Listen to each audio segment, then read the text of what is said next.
moom Malick Gakou àddu itam ci lu soxal mbër mi di Balla Gaye 2 tuutal ñi nga xamante ne noonee la Balla Gaye demee léegi féete ci ñi nekk ci nguur gi ñu teewlu kook moom Malick Gakou ak Salif Sow As Malick Diop.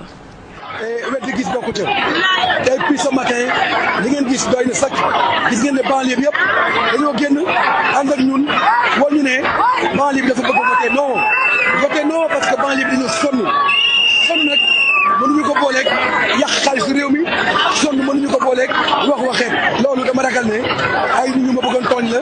ñëw ba sama buntu kër di fa sànni ay xeer waaye loolu dama jàpp rek ne campagne électorale la parce que géej loolu mosu fa am dañu mos a bokk day bokk bàyyi l'essentiel li war a am ci urne yi lañ koy exprimer te le 20 bu neexee yàlla sénégalais yi particulièrement les populations de la banlieue à travers Pikine et Guédiawaye daañu wane li nekk seen xol président am na droit ñëw ci banlieue bi comme man ñi ma demoon Fatick